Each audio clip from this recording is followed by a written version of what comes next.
Hey folks, we're still on the trail of Buford Pusser.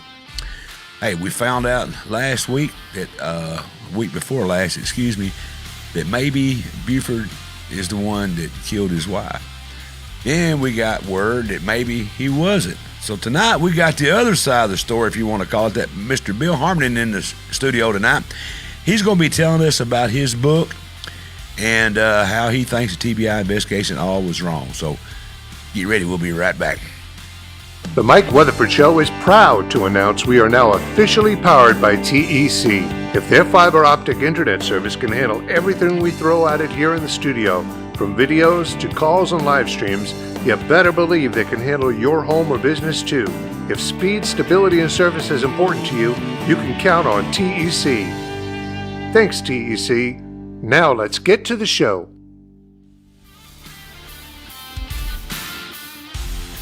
Recorded live in the studios of Brewer Street Mafia.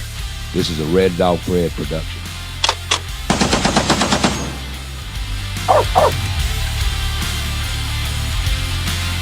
And now, your number one rated show, The Mike Weatherford Show. Here's your host, Mike Weatherford. Hey, welcome back to the Mike Weatherford Show. I'm your host, Mike Weatherford. Like I said, we got a great show tonight. If I don't take a nap, because, man, I'm telling you, nannies from Huntington, Tennessee, come in and showed up and showed out. They had homemade spaghetti with meatballs, roast salad. They bought at the meal tonight. Hey, it was great. Thanks, Nanny. If you ain't tried them over there in Huntington, Tennessee, I suggest you call them. Find them. They're in Huntington, Tennessee, and tell them Mike sent you. It was a great for them to come over here and feed us, all my guests and all my crew tonight. That was great. Rick, was that not wonderful? Great. Man, if you haven't tried it, you need to go over there tomorrow. You have, man. How you been doing? Man, I woke up above the ground today, so it's all that matters, You huh? was looking at the pretty side of flowers. Oh, man, what a blessing.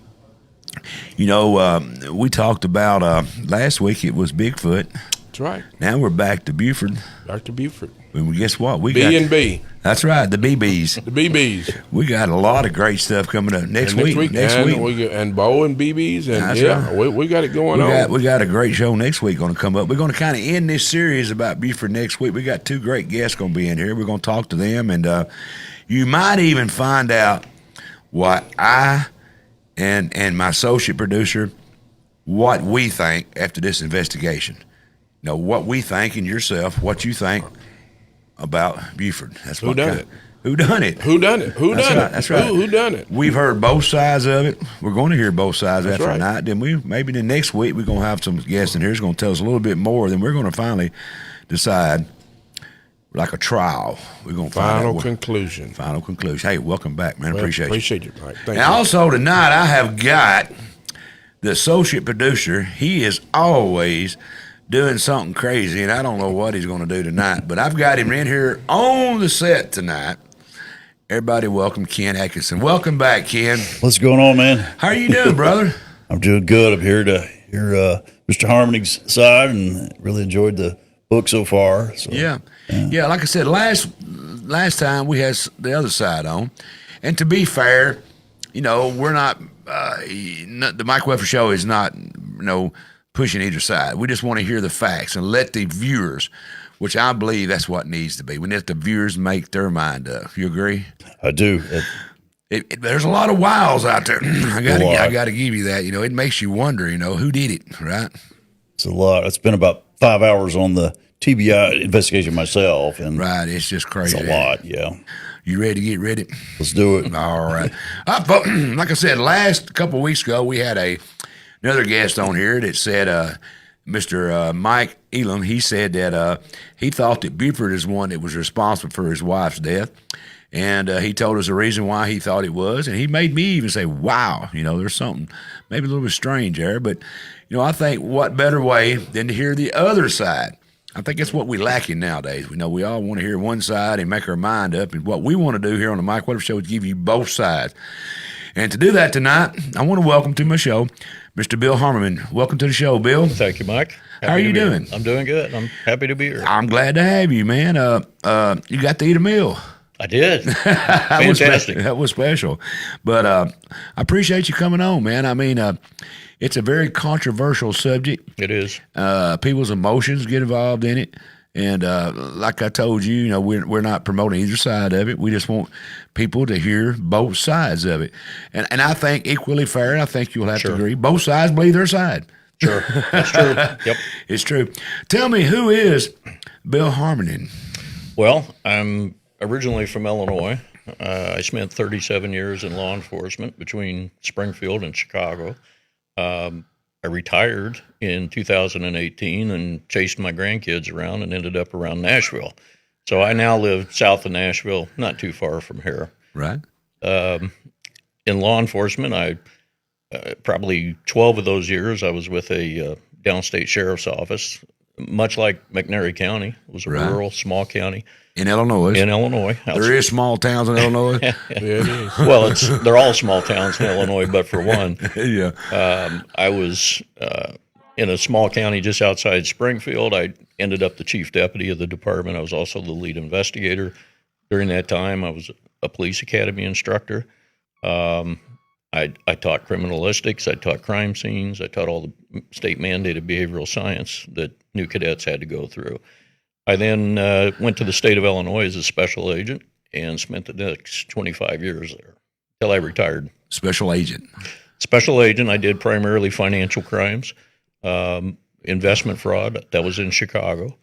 Anything that had the appearance of an investment, a criminal investment fraud, my unit worked. So we worked anything from Nigerian schemes on the west side of Chicago all the way down to oil and gas schemes in southern Illinois, which is not too far from where we're sitting. No, it's not far, yeah. Yeah. So wow. So you think that might be where you got your experience to investigate Buford and write a book about it? Well, much of it came from there. During that time, I was also a professor of forensic psychology and criminology at Roosevelt University in Chicago, also Washington University in St. Louis. I certainly expanded my knowledge of investigation, so teaching it on an academic level. One of the things I taught was investigative science. Starting in 2014, I started testifying as an expert witness in state and federal courts around the country on the subject of police shootings, police use of force, police practices. I did a few cases right up front. I ended up the designated expert on the Michael Brown case in Ferguson, which at the time I was at Washington University, which was about 4 miles from ground zero of the riots. And at the time I was doing commentary on local media about the riots, providing some commentary about the tactics being used by the police and so forth. And that led to a couple calls from lawyers, wanted me to take a look at their civil rights cases, to testify as an expert, reinvestigate the case. And as I said here today, I've done just over 350 cases in 42 different states since 2014. When I do those cases, I reinvestigate the case. And so the job of an independent expert is to do that and then go into court and essentially educate the court, educate the judge or the jury about what happened, and provide an opinion about the appropriateness of the officer's use of force or some other practice that took place during the case. So I've got a great deal of training in the investigative sciences. I'm an instructor in that area, both on an academic level and in law enforcement at the police academy. So I've got a great deal of experience. Wow, you got a long background in this then. So what got you, had you moved already to Tennessee by the time you got in interested in the Buford Pusser case? I did. I'm not one that spent a lot of time on this. I just got interested in it last summer, actually. It's probably the fastest I've ever written a book. This is my 12th book. What is your other books about? The other books range anywhere from criminal justice subjects to forensic psychology. I just finished another book prior to this about a murder case in Nashville. Right. And then I even have a couple children's books I've written, which I greatly enjoy. Yeah, that's grandkid children stuff right there. Yeah. So at this point, I'm pretty much retired from everything except being a grandpa. So. I got you. But to answer your question, I never gave Buford a thought in the last 30 years. He certainly had an influence on me as a young deputy. I think, I've talked about, even in my classes, I've talked about 1973. We not only had Walking Tall, we had Serpico. Yeah. And those were two movies and two individuals that became symbols in law enforcement, Frank Serpico and Buford Pusser. So he certainly had an influence on me. To this day, I've never seen the second movie. And it's just been 2 weeks ago, I learned there was a third movie. Right. I've never seen it. Right. So living in Nashville, I've got a lot of contacts in law enforcement, including the TBI. Right. Last summer, I caught wind of the fact that they were reinvestigating this. I heard that they were going to go public with the fact that they believe Buford murdered his wife, which I thought on its surface was a bit absurd. I also learned that the TBI had no evidence. I learned that they had lost all the evidence from the ambush. And as it turns out, when I got into the file, I discovered it was over 40 years ago they lost the evidence. Wow. And they have absolutely... What evidence did they lose? Well, they lost the empty shell casings. Yeah, that's right. They lost the bullet fragments, the blood samples, even some pictures from the crime scene. They lost everything. Is that not typical sometimes? Oh, no, that's not typical. Oh, it's not? No. And I have to say, I've done about a dozen police shooting cases in Tennessee. All of those cases are investigated by the TBI, so I've had a great deal of experience with the TBI. I have my own opinion about their competency level, and certainly losing evidence in a murder case and having How no did idea. that happen? They have no idea. It's gone. They don't know where it went. You think from moving buildings, like people, or you think it's just incompetence? I think it's just incompetence. I mean, a murder case is never closed because there's no statute of limitations on murder. Right. It's switched to a cold case status. So Right. you protect that evidence. And so to answer your question, I learned that they had no evidence. So Yeah. I was quite interested to watch the press conference because you can't solve a homicide with no evidence. And I was kind of curious as to how they were going to do this. So you'd already heard they was going to find him, or Yes. not really guilty. They didn't find him No, guilty. no. They basically said if he was alive today, they would carry it to a grand jury. Is that not basically what they said, or did I get that wrong? No, that's exactly right. Okay. Mark Davidson said he believed they had probable cause evidence. That's a very low burden of proof Right. in the criminal justice system. It's just enough to get before a grand jury. Right. Now, I have the opinion there's not a grand jury anywhere that would have indicted him and returned a true bill based on what they have. They essentially have nothing, and we can talk about that. Yeah. But I watched the press conference. I wanted to see if Davidson would be honest with the public about the missing evidence. He wasn't. He never mentioned it. And he said some other things that, as an investigator, concerned me greatly. One of the things he said was that during the autopsy, it concerned me that they even exhumed Pauline's body for when their only target's been dead for 50 years. And we could talk about the legal authority for doing that, but that concerned me. And I hate to buddy. No. What about that concerns you about exhuming her body? Why would that? If you're going to do a reopen a case, or it's never been closed, but if you're going to investigate a case, wouldn't you want the body to be exhumed? Or where am I missing here, Bill? Yeah, there's. I can't call you Bill 'cause I can't say your last name real good. If you look in the Tennessee statutes, there are two reasons why you can exhume a body to do an autopsy. Number one is the body got buried too quickly before an autopsy could be done. Mm-hmm. That doesn't apply here. It was the medical examiner himself, Dr. Peeler, who did a very thorough examination of Pauline's body before they buried her. He's the one that would make the decision about an autopsy, and he chose not to do one. So that's out of play. The second reason is to gather evidence, and these are three critical words, in a pending criminal investigation. Now, I don't see a pending criminal investigation here because their only target's been dead for 5 decades. Right. I think it was more of a media stunt than anything. But so it really boils down to whether or not the courts would accept this as a pending criminal investigation when the target's been dead for so long. Why would they want so you don't think their intent, I don't know the correct word, so you have to understand me. I'm not in the legal stuff. if their intent wasn't investigation, you think their intent was to do what now? Well, I think their intent with the autopsy was to do one thing. They were looking for any way they could to say that there was an inconsistency in Buford's statement. Why would they want that? Because they wanted to destroy his legacy. And you couldn't convict him, obviously. He's dead. That's right. Because I have had people say, why does it really matter? And I have to take up for them and say, well, it does matter if somebody did commit murder. I think it is. It never does not matter. But I can understand your side. They intended just to go in there just to slander his name. I have no problem with them reinvestigating the case. Right. I have a problem with them doing the disinterment of Pauline's body. Right. Because I think, and what a lot of people don't realize, the ashes of 2 of her children are on top of her. Oh, no. That was never disclosed to the court by Mark Davidson, who wrote the petition to get the court order. So he wasn't just disturbing one grave, he was disturbing 3. That was never brung out? No, I've got the petition. In fact, I've got it with me. The only thing that he brought out was they had new evidence, and that was the gun. And I know we're going to talk about the gun. Yeah, I want to talk about that. But so I had some real problems with the press conference. And one of the things he said was she was found with a healed, broken nose.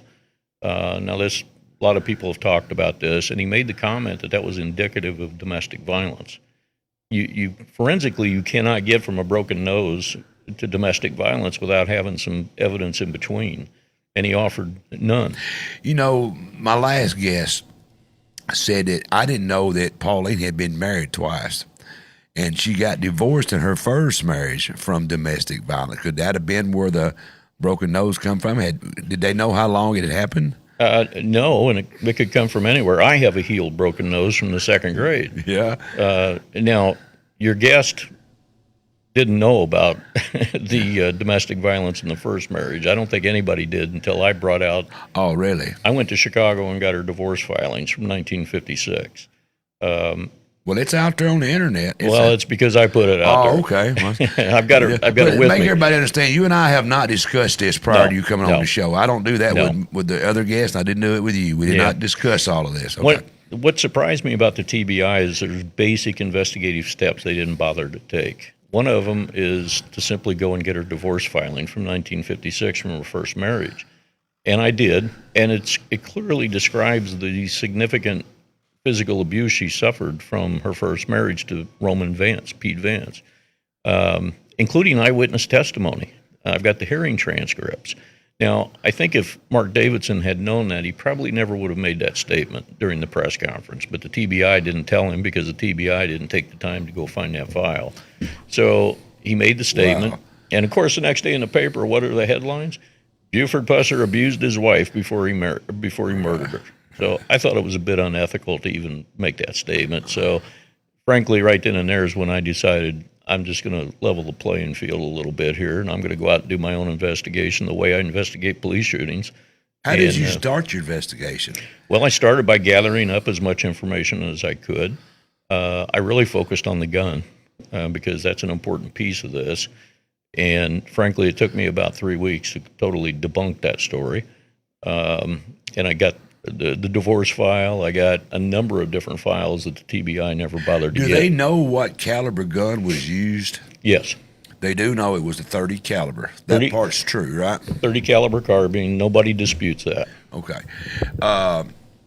Just start telling me now, and I'll have to, I'm a big mouth. If you open up a rabbit hole, I'm going to warn you, Bill. I'm going to go down it. And I hope I don't interrupt you, but that's fine. Go ahead and start presenting your case to my viewers. Well, sure. I want to show you a couple of examples of just how far out in the weeds this investigation got. And I want to make one thing clear. The TBI has their own experts, blood spatter experts, ballistic experts. None of them chose to participate in this investigation. That's the part they don't tell you. So why? Well, I think they didn't want to risk their accreditations and their credentials by on a 50-year-old case. Yes. I can see that. So they had to go out and find their own experts, private experts, Davidson and Mike Parson, the TBI investigator on this case, and that created some major problems. And I'm going to show you a good one. Now, Kevin, if you could bring up picture number 1. Oh, so you sent us pictures. Okay. Yeah, and I've got them queued up back there. Okay. This picture comes from the TBI file. It's a nice little pile of 8 casings. Okay, and that's from ambush site number 2. There were 2 different ambush sites. Right. Okay. Now, the story goes, and the story they've adopted is that a kid by the name of Dennis Hathcock, who was the son of W.O. Hathcock, who was one of Buford's bitter enemies. He was a state liner. He owned the plantation club. Can I butt in just a minute? Was them shells found just in that order, or did somebody pile them up? Well, I'm getting to that. I'm sorry. Go ahead. I'm sorry, Bill. So Dennis Hathcock shows up before anybody to the first ambush site except for one constable. Constable was already there. He knew he was a troublemaking kid and told him to get lost. Dennis was on a motorcycle. He takes off for the state line a couple miles away, and he comes across another spot in the road where there's a bunch of empty shell casings in the road. And he goes back. At the same spot, he found brain matter. He found parts of Pauline's skull. So that was the second ambush site. Now, he goes back to the first site, and he waits for everybody to show up, including Warren Jones, the lead TBI agent, and purportedly takes him and the photographer back down to where those casings were. And the photographer, a guy by the name of Bill Way, takes that picture. He's a newspaper photographer. Gotcha. And Warren Jones employed him that day to take the crime scene photos. Okay, enough of that. Let's skip ahead now over half a century. Dennis Hathcock is now in his late 70s. Mike Parson, in the new investigation, interviews him, has him go back through that story. Picture number 2, Kevin. First of all, he interviews him about the casings that he saw, and Dennis describes them. And I've got the report here. He says basically he saw these casings in a straight line on the road at the 4 o'clock position from where he saw the brain and skull matter. Said nothing about a pile of casings along the side of the road. Well, as soon as the interview is done, Mike Parson has him draw a map. This is the map that he drew, showing him where the casings were. Now, that in and of itself is kind of ridiculous after 57, 58 years to have somebody draw a map to show where those casings were. You can see he shows the straight line of casings just as he described, but now... Where would that be at this picture? The bottom or the top would be the straight line, would you say? It would be on the left side. You can see the casings lined up at an angle. There. Okay, I got you. Okay. Some people call them holes. He called them holes. Okay. But then, lo and behold, what shows up on the map? A nice little pile of 8 casings on the side. Something he hadn't mentioned just a few minutes earlier, and the same number of casings that's in the picture that Bill Way took. Now, this wouldn't be that big of a deal, except for one thing. Now in comes the expert, a guy by the name of Eric Warren from Memphis. He's a ballistics expert. And in his report, he offered the opinion that Buford staged the crime scene. And one of the reasons he did that was because of that pile of casings. He said guns don't naturally eject in a nice little pile of casings. I got to agree with that. It's kind of strange. I noticed that right off the bat. I think everybody does. I agree with that, too. Yeah. But there's a major problem with that. Those aren't the right casings in the picture. If you go back to picture number 1, you see their bottleneck pictures. Bottleneck casings, those are 30-06 casings. They exactly are. Yeah. They're long shells. A 30 caliber carbine doesn't shoot bottleneck casings. It shoots straight wall casings. I saw that. Wow.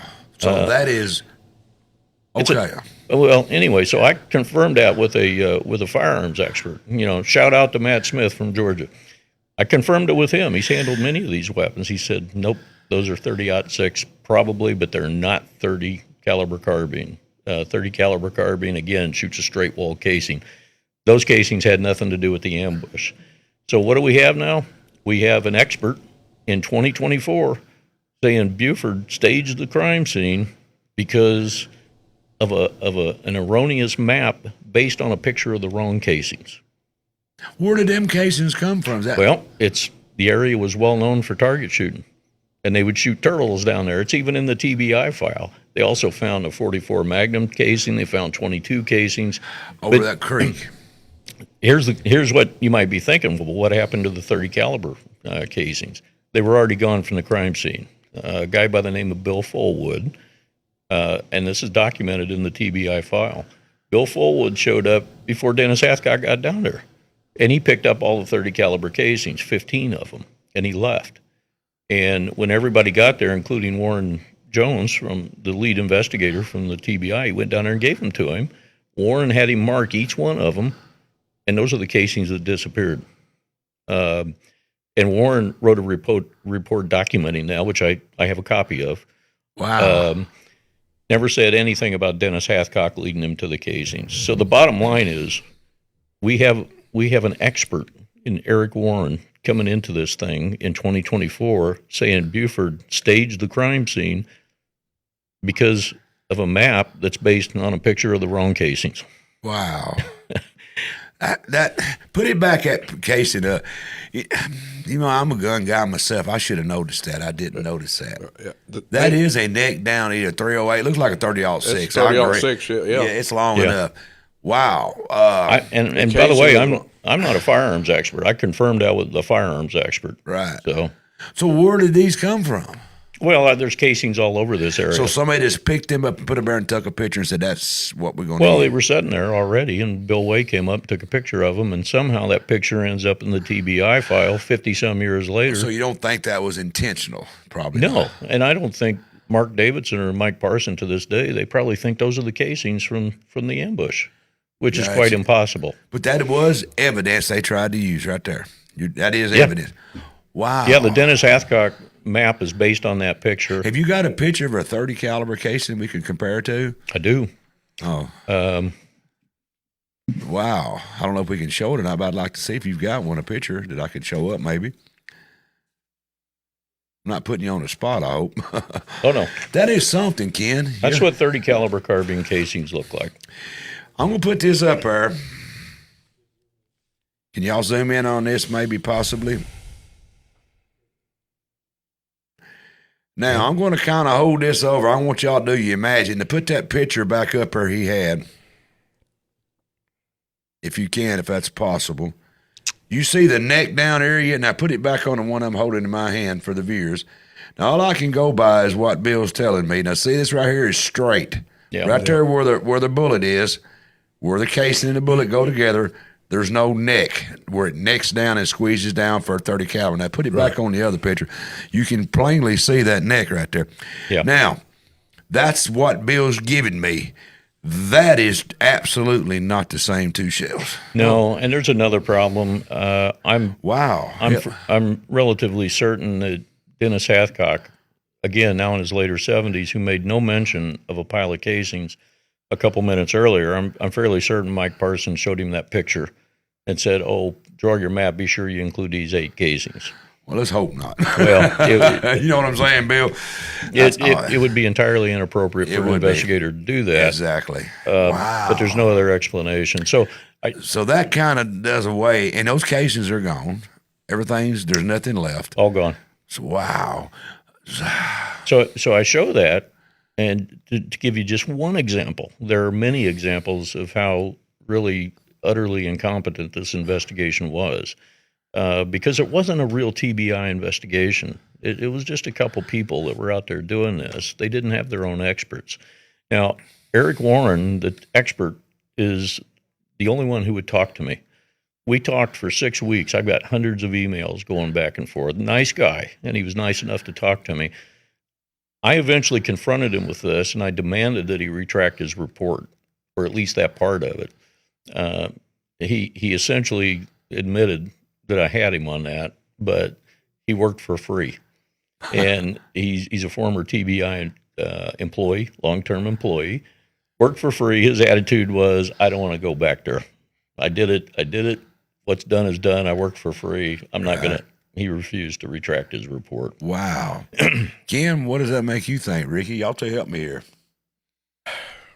Ken, you got anything? How many cold cases from 57 years ago actually get solved like that? And you just more and more do because of DNA.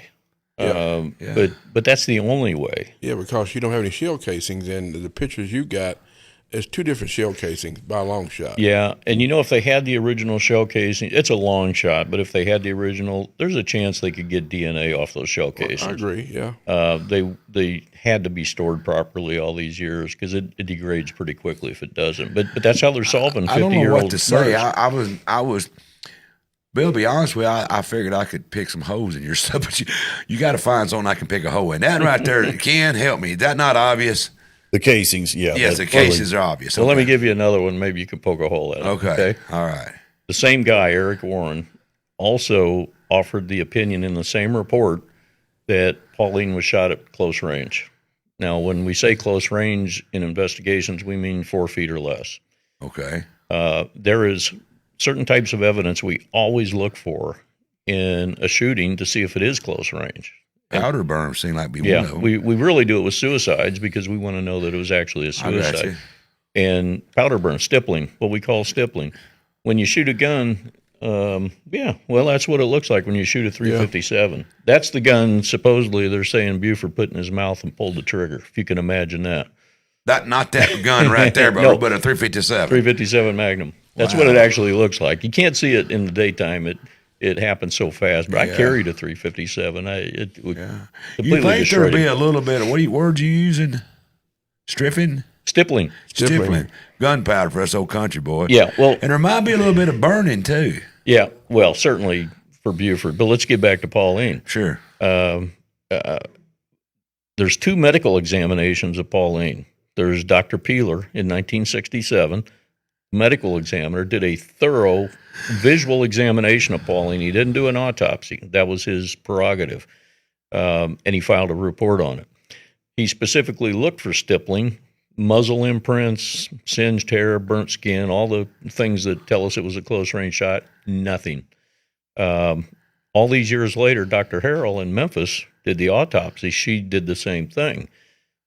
Even all these years later, Pauline's skin was still relatively intact. It was what we call highly desiccated, which is leather-like. Great and a bomb in him. Yeah, but the stippling would still be present because stippling, you cannot wash it off.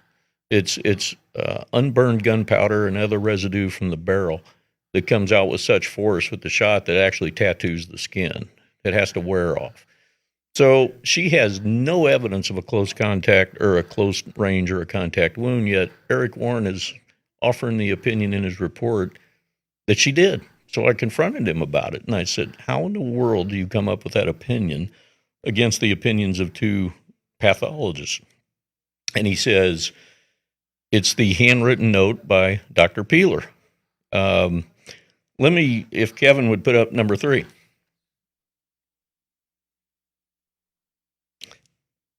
And if you want to zero in on the highlighted part a little bit. Basically got that over there, Mike. Do I? Yeah, that first sheet you've got, that's it. Right Top, here? yeah. That's, This one? This yeah. This is a handwritten note from 1967 that Eric Warren said was Dr. Peeler's handwritten note. Mike Parson has a report where he also says it's Dr. Peeler's handwritten note. And you can see the note where it says, chin, left to right, marks indicative of powder residue. Okay? Doesn't say what kind of powder. Doesn't say if it's gunpowder, makeup powder, powdered donuts. I don't know. It doesn't say. I would think he was meant gunpowder. Well, Eric Warren assumed it's gunpowder, but I saw a problem with this, with this handwritten note. Number one, I already was familiar. I'm a handwriting analyst also. Right. That's an important skill in financial crimes. Yeah. I've been trained to do it. I got you. I had a problem with this because I've seen Dr. Peeler's handwriting. That's not Dr. Peeler's handwriting. So I decided to do an extensive search of all 2,400 pages of the TBI file to look for that writing. It took me about 10 seconds. It was the very next piece of paper. And I determined that Dr. Peeler didn't write the note. It was TBI agent John Sloan who wrote the report. Now, and I'll show you how we determined that. Kevin, number 4. Here they are side by side. On the left, you see the supposed Dr. Peeler report or the handwritten note. On the right, you see a known example of John Sloan's writing. His name's even at the top. It's an inventory he wrote.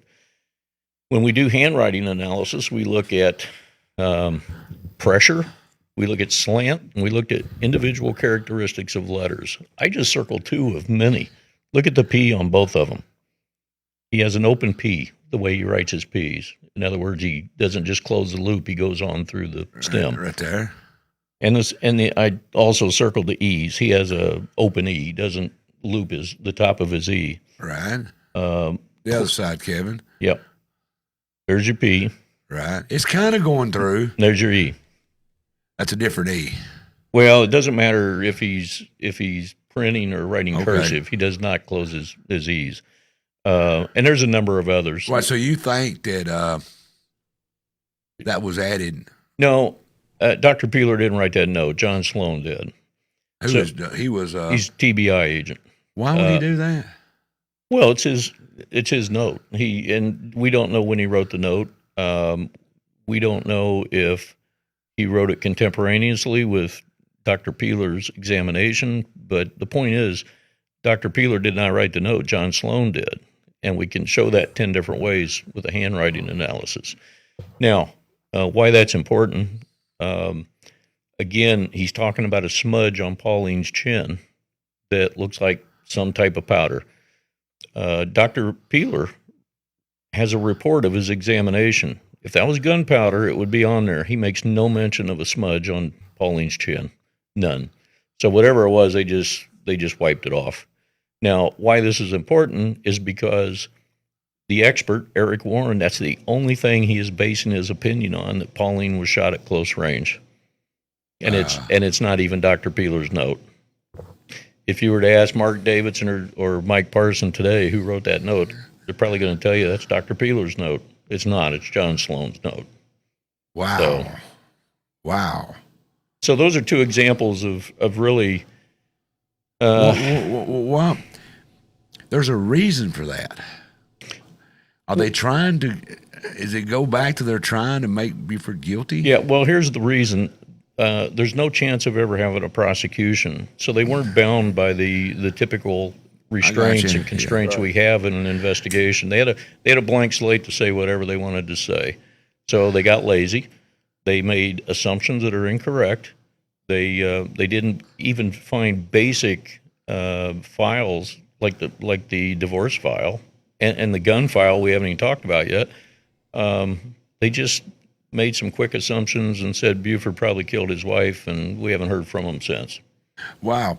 I mean, the other side, let's say the TBI side, they make some good points for somebody like me that don't understand, and even you, Ken, you've read it, and Ricky, you've read it.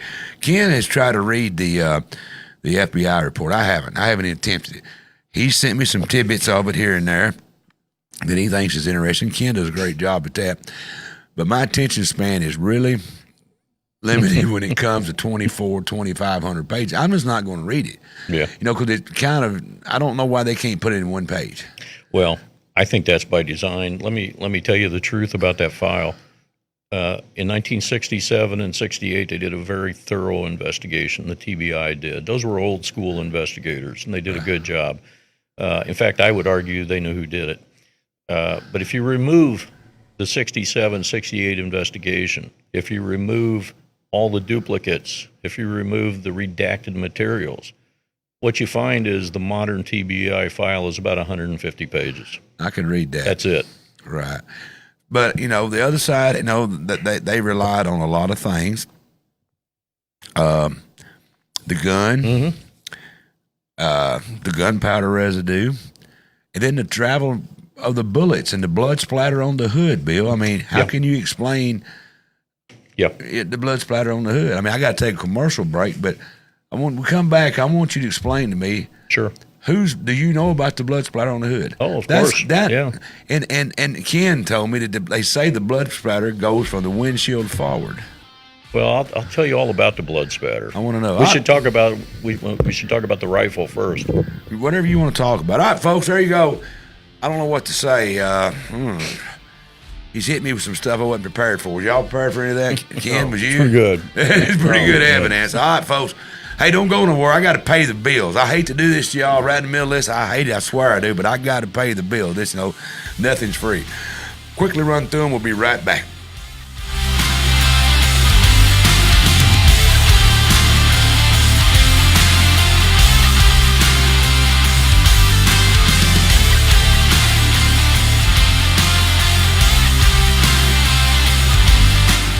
Here at Yoder's Country Store, we like to do things a little bit differently. We serve fresh lunches made right here in our kitchens. Take them home with you, or you can enjoy them right here in our warm and inviting dining room. A full deli with meats and cheeses sliced fresh, just for you. Fountain drinks, hot coffee, or delicious fruit smoothies. Add the finishing touches. Natural and organic products, as well as locally sourced foods you won't find anywhere else. We even carry canning supplies and hard-to-find country staples. And of course, friendly service every time you visit. And we're owned and operated by Amish and Mennonite families. Order for bill is ready. Hey folks, James Yoder with Yoder's Country Store. We're not your regular grocery store. We're just 5 minutes from Paris. We would love to have you. Just minutes from downtown Paris? Come experience Yoder's Country Store at 75 Anderson Road.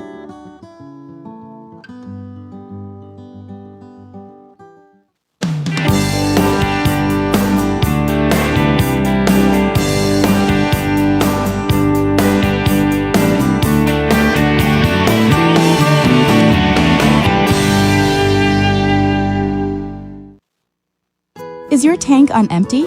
For best gas prices in town, fill up at 54 Fuel Mart, 1213A Westwood Street. And don't forget your other tank. Grab hot fried chicken, wings, pizza, and on Tuesdays and Fridays, the best fried fish around. Got a sweet tooth? We've got freeze-dried candies, candy bars, and more. Rainy day? Stay dry and use our drive-up window. Farmers? We've got your dyed diesel plus parking for big rigs. Open 5 a.m. to 10 p.m. every day. If you're feeling lucky, play the lottery or grab a scratch-off while you're here. 54 Fuel Mart at the Westwood Y. More than just fuel.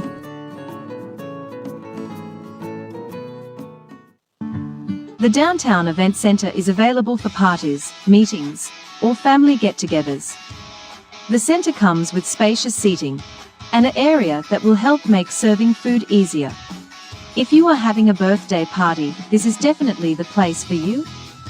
The Downtown Event Center is located at 107 South Brewer Street. Contact Jessica at 731-642-4992 to make your reservation. Hi, I'm David Bubba Flowers. I'm running for re-election to the County Commission in the Great District 1 of Henry County. I have proudly served you for the last 2 years in District 1, and I look forward to using my 42 years of financial and accounting experience to help lead our county for the next 4 years. I humbly ask for your vote. Thank you.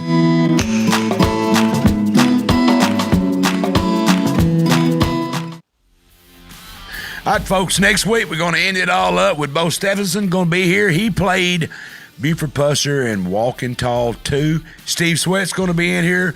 We're going to be talking about our ending because we went down to Buford Pusser Country. We talked about people. We seen people. We done some investigation ourselves. We're going to find out what we think right here in the studio. Do we think which way or the other? Hey, there's both sides have got some great evidence, and I don't know. But you need to tune in next week. That's coming right here live, Tuesday, June the 2nd, 7 p.m. Steve Sweet and Bo, he played Buford Pusser and Walking Tall 2. We're going to talk to them, find out what's going on, and maybe by then I'll know one side or the other. All right, don't forget, coming up the June the 13th at the Golden Pond Distillery in Cadiz, Kentucky, it's Bigfoot Town Hall 2.0. Martin Grove's going to be there. Steve Causey going to be there. I'm going to be there. If you've got a story to tell, I want you to show up at the Golden Pond Distillery, 5 p.m. Saturday, June the 13th. Tell your story. There'll be people there to hear your story. They can tell you you're crazy or you're not crazy. You need to come. It's going to be fun. We got more room. We had a blowout crowd last time. We're going to be there this time. There's going to be food trucks there. There's going to be a lot of excitement going on. Steve Causey, Martin Groves, the Mike Weatherford Show will be there. It's going to be great. Saturday, June the 13th. Don't forget, coming up on Tennessee Informer, your verdict can override the government. The people versus the system. Special Jeff Cobb will be there talking with Dave Monday, June the 1st, 7 p.m. on the Tennessee Informer. Hey, don't forget, Sportscast Sunday, June the 7th, 7:30, sports photography. 3 great photographers going on here. That's got to be a great show. It's got to be hard to be a photographer in sports. So that's coming up on Sportscast Live with Jeremy Buckaloo. Don't forget it. Hey, don't forget, multi-county Republican rally coming up Thursday, July the 16th, 6 p.m. I got a hint there's going to be some special people there you don't want to miss it. Coming up here at the Paris Convention Center. Hey, TEC, we have built over 300 miles of fiber in Paris, Tennessee. Hey, get on and get you some. Hey, the Peddler Advantage, 9 counties for over 40 years, 30,000 papers, 20-word classified, $4 for 4 weeks for $10. Go get you some of that too. Hey, don't forget we're growing. We're on Facebook. We're on YouTube.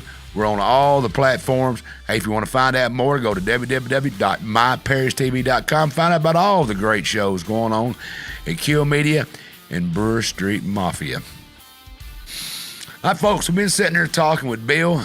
He's kind of throwing some evidence out here, and I'm going to try my best to poke some holes in it. You know, yeah, I liked Buford growing up. Most people did. But I've been wondering, after my last guest, was he really the guy we thought he was? And Bill's trying to bring me back the other way and say, yeah, he was the guy you thought he was. So I don't know what to tell you, folks. Here we go. We're getting back with Bill. Welcome back, Bill. Thank you. So you just told me some stuff there. You said you wanted to go to the gun before I went to the break instead of going to the blood spatter. Right. Yeah. Well, the gun is one of the most important things in this case because Mark Davidson never would have gone forward without that gun. That gun is also how he petitioned the court to exhume Pauline's body by presenting, saying that he had new evidence. Well, the only possible new evidence was this gun. That story has been debunked. Now, there's a long way to do it and a short way to do it, and I'll give you the short way first. The TBI is holding an M1 carbine. The death weapon, the murder weapon, was an M2 carbine. And automatic. I'll tell you how I know that. That's correct. So there's two, they're the exact same weapon. That's right. M1 and an M2. The difference is the M2 has a selector switch that allows it to be fired in automatic mode. There's 2 pieces of evidence that I look at to determine which one it was, and one of them is Buford's own statement. Buford said it sounded like machine guns being fired. In fact, this is the Commercial Appeal, the Memphis paper, the next day. The headline is, Ambush Sheriff Compares Blast to the Sound of Machine Guns. Well, a machine gun is an automatic weapon, and any law enforcement officer knows the difference. So an M1, you can fire an M1, a semi-automatic, about 4 times in 1 second, as fast as you can pull the trigger, which is about 4 times in 1 second. An M2 cycles at the rate of about 12 or 13 rounds per second. It is a completely different sound. When Buford says he heard a machine gun, he's hearing an automatic weapon. It's an M2. Also, the TBI in 1967 thought the same thing. This is the Commercial Appeal from 3 days later, August 15th, and I quote, the TBI is working on the theory that the death weapon may be an M2 carbine. So that's they suspicion that too then. Yes, in 1967. So that's enough for me. It's the only evidence we have. We can also look at the shot pattern. We know what the pattern is. It's a very sweeping left to right shot pattern. Very terrible. Let me ask you about that. Yep. That pattern, when you shoot one in fully automatic, you tend to rise as you shoot. Right? Well, you're going to walk one way or the other. You're going to walk and usually rise. Yes. For the kickback of the gun. Yes. Did it show rise or just straight across? It showed a sweeping left to right, not so much rise. So you got to do 2 things with an automatic weapon. You do have to hold it down, but you have to keep it from walking laterally also. You got to know what you're doing. Yeah. And if you don't know what you're doing, it's going to walk on you. Now, true, Pauline was hit in the head, obviously, twice. But there were also shots all over that car, and there were a number of shots that missed everything from a car width away. Someone who was shooting that automatic weapon didn't know how to shoot it. What are we looking at right here? Well, that's the 2 blasts from from the second ambush site. So we have burst number one that came in over top of Buford. Buford said he laid down in the seat. He pulled Pauline down in the seat. Okay, do we have the Zim bullet, the burst one? Yep. Do we have the bullet entrance hose to prove that? Yes, in the upper console. Okay, on the passenger side, looks like that's hitting just about through the steering wheel, kind of, if you follow that. That's correct. These are all confirmed. So okay, these are not speculation; them are confirmed. No, okay, these are from the TBI file. So that burst right there, you're saying was the first burst. Yeah. So keep in mind the Cadillac is pulling up. It's pulling up next to like it right there. That's right. That's the first ambush site. Okay, this right here is the first one. At least 2 shots that we know came through the driver's side rear window. I see something right there. Now, I see that arrow. I've never seen this before. There's an arrow coming out that passenger side front windshield. That's always wondered. I thought that bullet went in from the others straight into the car, but you're saying that it come through the back glass on the driver's side. Yes. According to your picture right there, maybe that's a driver. Is that a 4-door car or 2-door? The one Buford's in, the white one. That's a good question. I think it's a 4-door. Well, either way, I thought the side view had was a 4-door. Can you back up the first picture? Yeah. Well, these are animated. Right. That's correct. Yes, right. So that's a 2-door. Yeah, but I think that's just animation. Okay. But anyway, go back to that next picture. Now that bullet right there on the passenger side windshield. Yes. I have seen that in photos. Yes.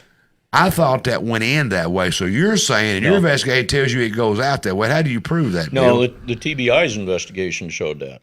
They did? Yeah, they concluded that in 1967. I don't think there's any argument about that, and that's quite easy to determine you have to find an entrance and exit. Yes. Well, in a windshield, you can tell by the beveling. A windshield's the safety tempered glass. Yes, with plastic in between. It's quite easy to determine. So, at the first ambush site, you got at least these are the minimum number of shots during that ambush. This is first. One of them goes through, misses Buford, and goes out the windshield. The second one we know hit Pauline in the back of the head. And then was she shot in the back of the head? She was, and then the bullet exited and blew the window out. Her passenger side window. So what's that right there? Right there. That's the first shot. Does that line up with what the autopsy and everything says? Yes.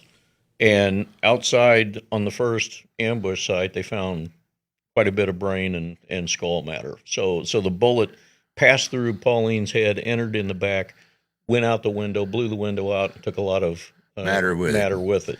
Wow. And then the next scene, this one, they started shooting as they're pulling up. Buford said they ended up slightly ahead of his car, next to it, but slightly ahead.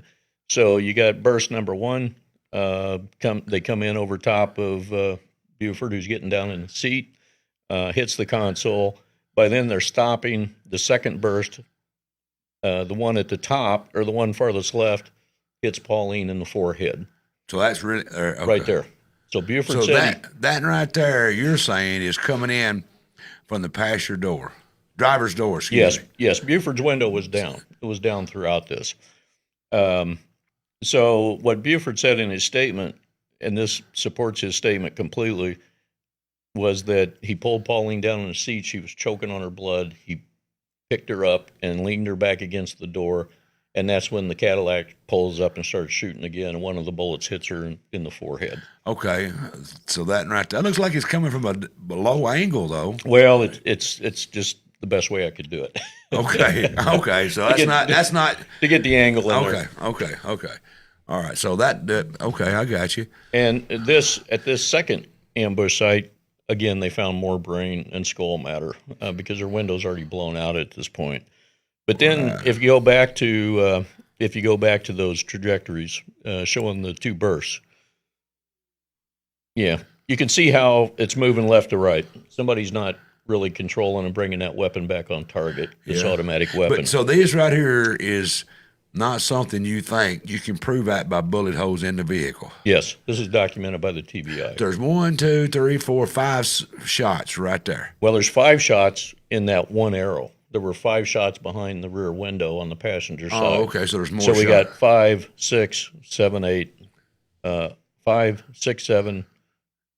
I'm sorry, 5, 11. 6, 7, 8, 9, 10, 11.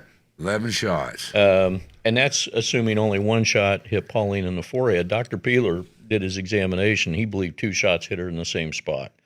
That would be indicative of an automatic weapon, too, to be able to hit somebody in the same spot. It'd be luck, too. It would be luck, but it would be as rapidly as it fires. So back to the rifle. It's probably an M2, which means the TBI is holding an M1. It's of no value. Where did the M1 or the rifle, whatever it is, how did it get into play? Well, I'll tell you. And first of all, it's useless because there's no evidence to compare it to. Now, my last guest said that and said, but he didn't go into details about it, that they didn't have the ammo. They don't. Okay, so no way they can prove the casing that it was shot out of that gun, right? He said that too. So that gun couldn't be used as evidence, really? No, Am I wrong or right? It cannot be used as evidence. Okay, I want to make sure I was right on that, because I did say that last time, and I've had people say I wasn't right. It could be, but if you can't tie that gun to it. No. I say in the book, in law enforcement, it's what we call a paperweight. It has no evidentiary value at all, with nothing to compare it to. What provenance do they have to get that gun from wherever to Buford? Well, here's the long story. It's not that long. The story of the gun begins with your guest, Mr. Elam. He went on YouTube and did a video and announced to the world that he had the murder weapon, an M1 carbine. And he gave a story as to how it got to McNairy County. And the story he gave was that a man by the name of O'Neill Moffett, Jim Moffitt's son, was in the Air Force. And Moffett was the chief deputy. Yes. Mm-hmm. His son O'Neill was in the Air Force. The story he shared was that O'Neill was put on a detail to transport a load of guns to be destroyed, M1s. Now, when I heard that, I knew right then and there that story's not true, because the military doesn't do that with an airman. When they move weapons, they convoy them with armed security. So the story was that O'Neill thought, well, they're going to be destroyed anyway. I'm going to go up to McNairy and give my buddy Sheriff Pusser a couple of them, which he did. That's the story. And then sometime later, the Air Force discovered the discrepancy. And according to Mr. Elam, O'Neill got in a little bit of trouble, but Buford went to court and took care of it for him. None of that's true, and I'll tell you why. Shortly after I started looking at it, I found an article, and so did a lot of other people on the internet. There are a lot of good people on these Facebook pages that have done a great job investigating this. And we all found the same article where O'Neill Moffett and 2 other airmen got indicted by a federal grand jury in Pensacola in 1963. Now, before I even mention that, I'll point out that O'Neill got discharged from the Air Force 8 months before Buford ever became sheriff. So I knew that wasn't correct. I also confirmed through the defense... Hold on. The guy that claimed to give the gun to Buford wasn't even in the military when Buford was sheriff. Is that what you just said? That's correct. Proof of that, no doubt. Oh, I got his discharge papers, and I've talked to his family, at least one of his family members. But so that's not true. I also confirmed through the Defense Logistics Agency that no M1s were destroyed prior to the end of ground operations in Vietnam, 1971, and into 1972. I also confirmed that even if they were destroyed because they were inoperable, the method for destroying weapons was to simply bury them on the post where they were taken out of service. So we found this article where O'Neill and 2 other airmen got indicted for stealing government weapons. They stole 8 M1s and 46 M6 survival shotguns. These are over-under shotguns, 22 410s that will fold in half for a survival kit. Against the law to own, unless you got the right federal license. We put that out on the internet. Of course, the goalposts started to get changed a little bit, and the story was, well, those are just the weapons he was taking to be destroyed. So I next did something that the TBI didn't bother to do. I'm not even sure they know how to do it. If there's an indictment, there's a court file. And I went and found the court file at the National Archives in Atlanta, which is not an easy thing to do. you can't walk into the National Archives and say, show me the O'Neill Moffett file. They have no idea where it's at. So you have to go back to the district, Pensacola. They maintain the location information, the aisle number, shelf number, box number. You then go to the archives and they pull it out for you. Gotcha. They just kind of store it. Yes. So I did that. I got the file. In fact, I got the file with me tonight. What I found was it had absolutely nothing to do with weapons being destroyed. O'Neill Moffett and the other 2 airmen broke into the Air and Sea Rescue Command Center at Eglin Air Force Base and stole the weapons. They were not set out to be destroyed. They were set out to be put in survival kits. The Air Force OSI and the FBI immediately arrested them because one of them had been in the room that day actually inventorying the weapons. So, of course, they went to him first, and I've got his written confession he gave the FBI. So the whole story was false, but most importantly is the serial numbers of those weapons they stole are in the file. The one the TBI has is not one of them. Can you trace it with a serial number and see where it went, where it come from? Where was it a military gun? Yeah, it's a military gun. I can't. Law enforcement can. My guess is, and they did try. They did go through the ATF, but that's redacted. We don't know what it came back. I think what we found out, and we know where the gun came from. It came from P.D. Plunk, Buford's other deputy. Buford had one. Buford handed it over to be tested, and it was not a match. So I think each of them, probably Jim Moffett as well, each had one, and they got them through the law enforcement surplus weapons program. My own department did that. You don't. That happens. I'll have to give you credit on that, but it's just kind of okay.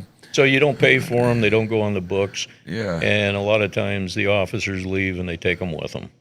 So the bottom line to the weapon. You're trying to say in the 60s, too, not nowhere near the paperwork we have nowadays. Yeah, and the archivists in McNairy County have been looking for paperwork for me, and it's just not there. Okay. In fact, they got sanctioned by the state of Tennessee because they didn't have the right blood paperwork. splatter. Now I'm going to get you on the blood splatter. Yeah, I can't argue the other stuff because you seem to have your stuff, but they say.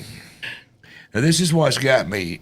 When I say I was a Buford Pusser hero, who wasn't a kid back in them days that wasn't a hero of Buford Pusser? Sure. That's got twisted around like I believe in Buford. No, he was my hero. John Wayne was my hero. Mine too. And even Clint Eastwood was my hero. Yeah, absolutely. Okay. But it's got me wondering, with the blood splatter on the hood coming from the windshield forward. Now, that's what I've heard. There's a lot of other little stuff that I've heard, too. There it is right there. Now, you tell me, there's that hole in that windshield. I have seen this picture somewhere. Yes. Is that hole you were showing me other than that windshield, correct? It is, and there's an even better picture. Okay, I thought that went in. Okay. I thought it went in the other way. Now, see, is that blood on the hood? Yes. Okay. Now, my last guess said that Buford never got out of his car for that blood to be on that hood. Well, that's not true. The only thing we have is Buford's statement, and Buford was very clear about that. He said what happened was after the second burst of rounds, he looked up. The shooting had stopped. He looked up, and the shooter had jammed the rifle. Now, the shooter again was right next to him, and the rifle was jammed, and he was messing with it, which is. That doesn't necessarily mean it's an M2, but an automatic weapon is certainly more prone to jam if you don't know how to shoot it. They are. I got to give you that. But yeah. Still, you don't convince me on the blood splatter. How in the hell did that blood splatter go from the? Yeah. Now, Ken, you told me you've done some work for me. That's your job. Make Mike look smart. You've let me down tonight, but your standards are low, man. I'll tell you. What can right, Ricky, you're awful quiet. I need to clothesline you. Well, I'm telling you, he got me tonight. I'm telling you, I don't know how to argue this dude, but no, he's got all them years on the being his police work. Now look, we're not that smart. Ken, you told me the blood splatter went from the hood, from the windshield forward. Me and you talked about it the other night, correct? From the windshield out, it almost doesn't sound possible. I don't. That's what the FBI report said, right, Ken? I want to make sure I'm telling this right. Explain that, Mr. Bill. Well, you got it backwards. So yeah, let me explain the blood. Well, that's what it says. It says it doesn't say that. Let me explain the blood spatter. Okay, the blood spatter, and I do testify as a blood spatter expert in my civil rights cases. All of the blood is explained on that car except the hood, what you see in that one picture. Yeah, back up to that hood. Real good shot of that hood.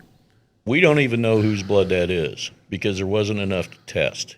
That looks like a lot of blood to me. Well, it's not. It's really not. So there's a lot of blood around the car. All of it was tested by the FBI. Pauline's blood was right where it should have been. Buford's blood was right where it should have been. They're both. Pauline is bleeding out, and Buford's bleeding profusely.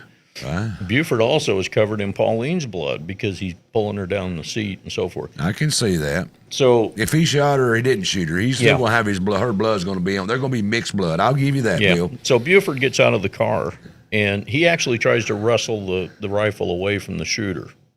He was somebody he'd never seen before. And we can talk about who that was because I think we know. He tried to wrestle the gun away. The person floored the Cadillac. The engine died. And while the driver's starting up the engine, they're wrestling the gun, and he finally takes off. Buford, now that's what we call cast-off stains. Put that back again. Cast-off stains. Cast-off stains is from a secondary source. In other words, it's not arterial blood spurting out of the neck or whatever. Right. It's blood on the hands, for example, that through movement gets cast off onto another surface. So Buford does two things. He gets out of the car.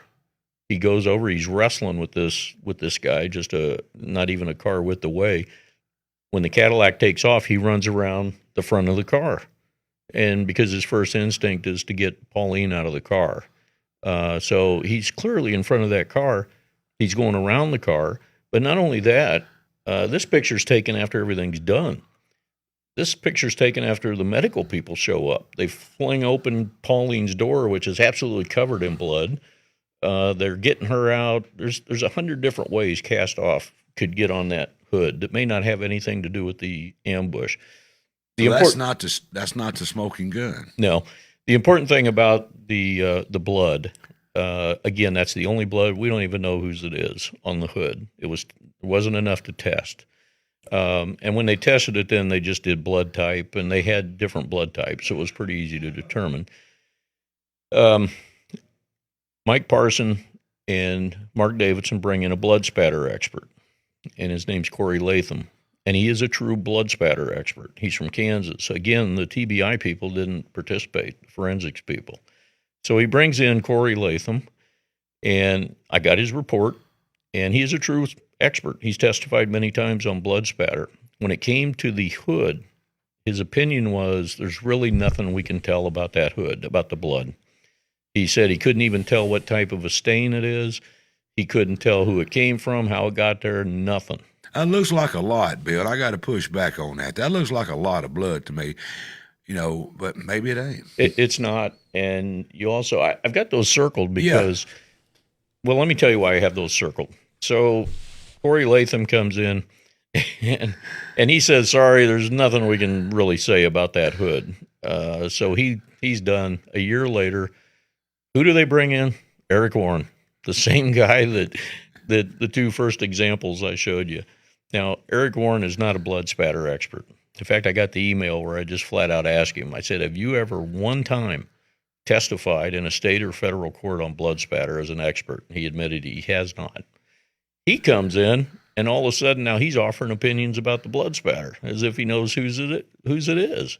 I got a question about that, though. Yeah. When I had my blood type, they just pick it like a little prick of blood. Mm-hmm. That blood was the only one that came back inconclusive. Yep. They were confident that the passenger and the driver's side, but that right.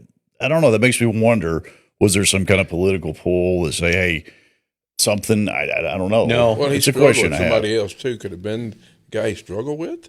It could have been. There's 100 different possibilities. But to answer your question, the FBI tested I think it was their Atlanta lab that tested the blood. There's no politics going to come into play with the FBI lab testing that. And it come back inconclusive. What does that mean? Not enough to tell, or can't tell whose type it is, or what? There wasn't enough to tell whose type it was. So the blood on, and again, it's not that much blood. There's many ways that, and I've been to many accident scenes where there's blood everywhere. If I'm a EMS person and I rip off a rubber glove and it's covered in blood, it's going to go everywhere. Yeah, I don't think they wore gloves back then, did they? Oh, I'm sure they did. Well, could it have been? I don't know. I mean, you got me. I don't know. Could it have been? I was thinking, honestly, if Buford did shoot her, she was outside the car and he shot her from behind. Well, it's really a free for all because Eric Warren, his opinion is she was shot inside the car, so therefore he thinks that must be Buford's blood, and it happened when Buford shot himself in the face in front of the car. Let's get to that right quick before I let you go. Now, there's been I don't know. Y'all all can make your own. They said it was a superficial. Then I've heard he was shot in the chin. I've heard he shot in the jaw. I've heard he put the bullet in his mouth. And that woman said, and I've heard people say, well, jaws. In the South, and I got to give my friend credit. In the South, my mom used to say, I'll smack your jaws. Yeah. That was a big area. That meant chin and the whole side of your face. In the South, slap your jaws. You've heard that too. Where was Buford shot? Do you know exactly what part of his face was hit? Yes. Okay. Let me address the issue of a self-inflicted wound. Buford had no stippling on his face. That's that gunpowder. Gunpowder, and they also had Dr. Ravel, who is the current medical examiner down there, who's board certified in family medicine. He's an ER doctor. He's not a blood spatter expert. He's not a pathologist. He was offering opinions that made no sense to me, but he actually said there's one of two possibilities. One is that Buford stuck the gun in his mouth and shot. The problem, there's no bullet hole in his cheek. Now, I'm one who believes that there wasn't a lot of damage to his jaw. I don't think it was superficial. His skin was hanging down. I think he had 3 contact points above his lips, below his lips, and right over in the corner of his mouth, which is where the facial nerve comes to an end, which is also the same spot he got shot 7 months earlier out on Highway 45.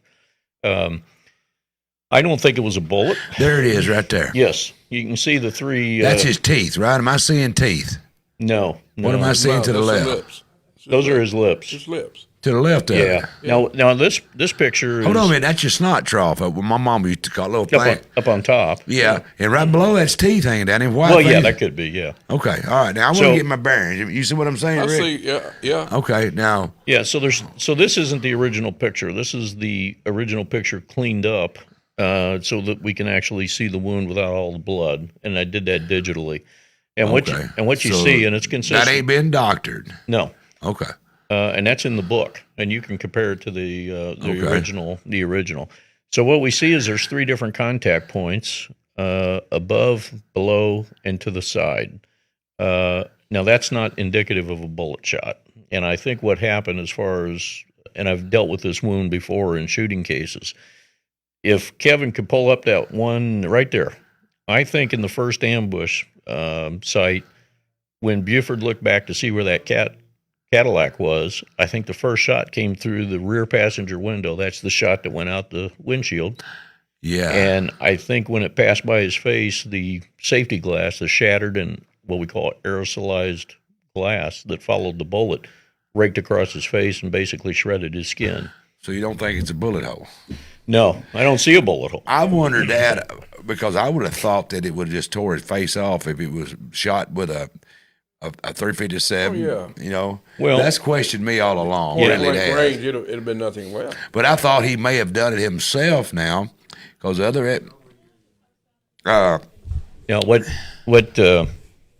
had he done it himself? There's 2 options: put it in his mouth, and you saw the picture of the 357 and the fire coming out that far.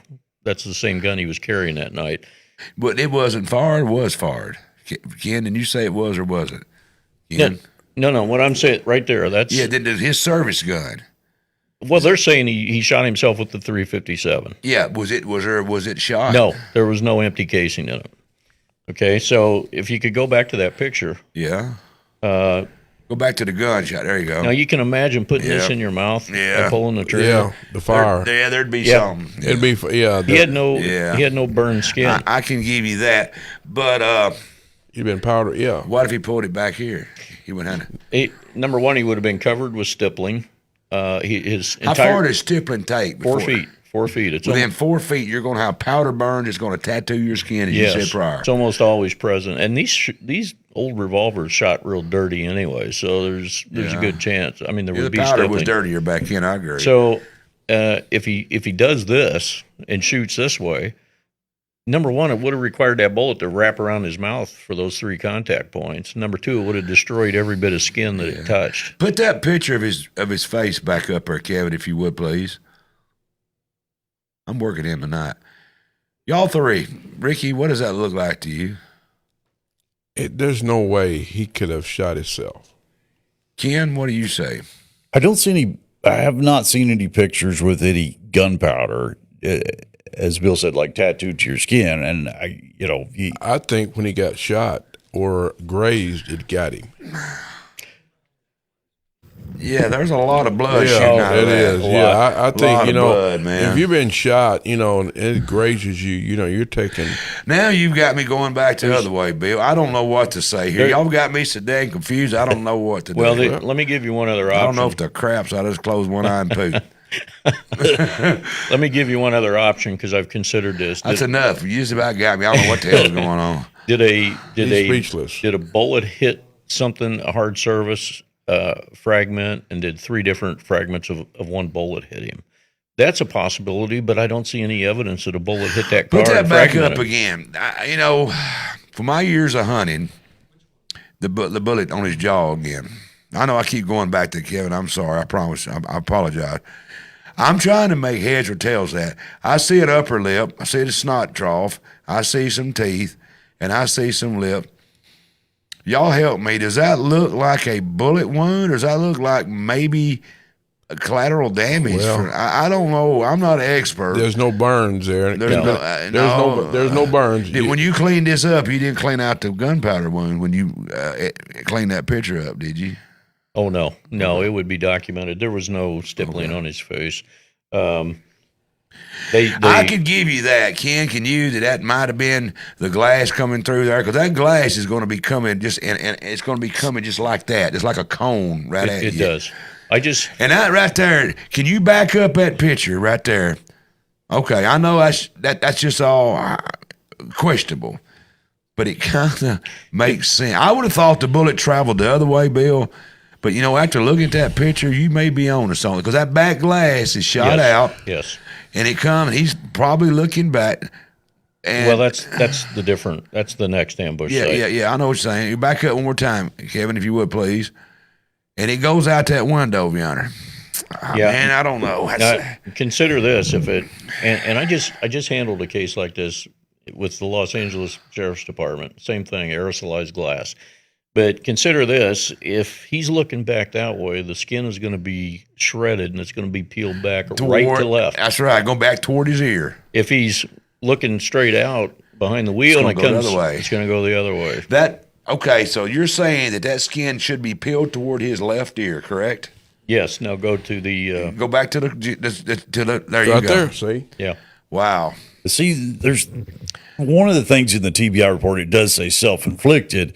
But, you grow up in the South. I used to watch TV where they take a revolver and put a pillow over it, try to silence it. It doesn't work. You just burn a big hole in the pillow. I don't know if y'all ever did that. But we don't want to go there, kid. It don't work. Hey, just saying. Don't run out on murder, okay? I've seen it firsthand. It doesn't work like it does on TV. Anyway. Bill, I'm going to tell you.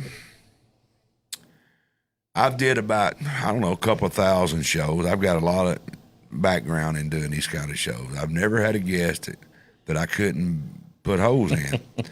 And it sounds like I'm taking up for you, but I'm not. Damn. Y'all help me, Ricky. Can't help you.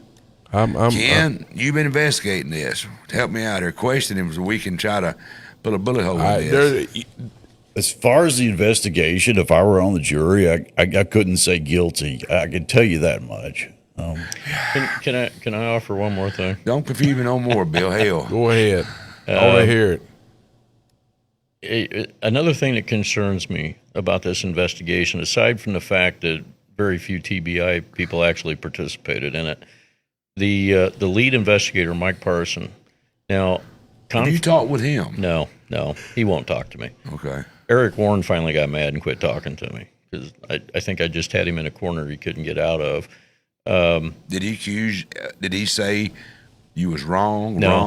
No, he just, I demanded that he retract that report. I told him the next step was going to be filing ethics complaints. Right. And I haven't heard back from him. Now, Mike Parson, let's talk about him. He's an investigator. He's correct? the investigator. Conflicts of interest, even the appearance of conflicts in law enforcement are bad. You'll lose a case with that when a defense attorney. It ought to be. So when I started looking into Mike Parson, I found out, number one, he's from Corinth, Mississippi. Number two, he went to school with Dennis Hathcock's daughter, appears in the same yearbook. His family has connections to the state line that other people that live down there have told me about. I want to be clear, I am not calling him a corrupt police officer, but I'm calling him a highly conflicted police officer, and he should never have been allowed to be involved in this. I would have bet, Bill, that he was cleared up above him.